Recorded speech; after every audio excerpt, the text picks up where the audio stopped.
Sign number 6 is you're always busy but feel like you're not making progress on meaningful goals. For example, your day is packed with tasks and obligations, but when you look back, you realize you haven't really gone anywhere. Busyness often masks a lack of direction. People that are here and over there and doing this and doing that are usually directionless, especially if they're not doing all of those things in pursuit of their goals. Because when you're not prioritizing your goals, it's easy to fill your time with distractions or low impact tasks. If you resonate with this one, 2 questions to explore include: number 1, what's one task I can eliminate or delegate to make time for what I actually want to do? And number 2, if I had an extra hour in a day, what would I want to do with it?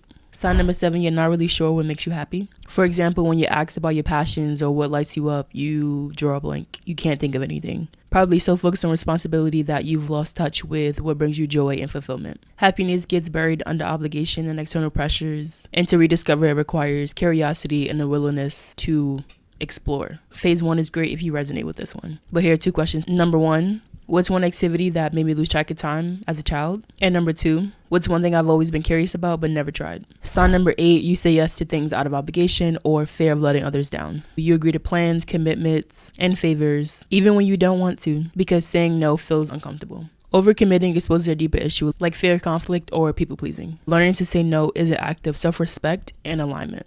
The questions to explore if you resonate with this one include: what's one commitment I can step back from this week? And number 2, what's a kind but firm way I can say no without guilt? And just so you know, in phase 2, we do talk about how to say no without guilt. Sign number 9, you experience burnout or exhaustion from doing things you do not enjoy. For example, you constantly feel tired. Even your off time doesn't feel relaxing because your daily life is draining. Ignoring your needs and pushing yourself too hard equals burnout. And burnout is a signal that something in your routine needs to change. Managing your energy is just as important as managing your time. If you resonate with this one, the 2 questions to explore are: number 1, what's one thing I can stop doing to protect my energy? And 2, how can I add more rest or joy into my routine? Sign number 10, you have difficulty maintaining boundaries in your relationships. For example, you let shit slide to keep the peace, and it leaves you feeling resentful and taken advantage of. Weak boundaries equal lack of self-worth or fear of confrontation, which we will definitely go over in phase 2, because there's no such thing as a healthy relationship, an aligned relationship without boundaries, in my opinion. 2 questions to explore if you resonate with this sign include: where in my life do I need stronger boundaries? And number 2, what's one boundary I could set to protect my time or energy this week? Sign number 7 is you compare yourself to others and feel left behind.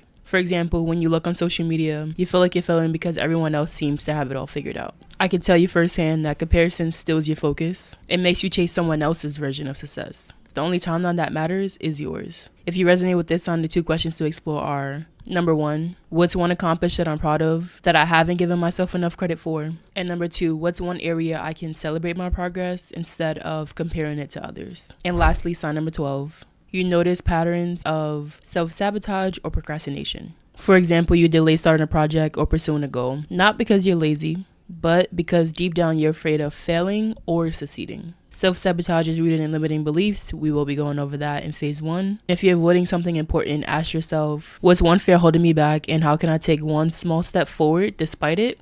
And number 2, how would I act differently if I truly believed in myself? These 12 signs are key indicators that you are out of alignment with your true self. The good news, awareness is the first step so you can start making changes.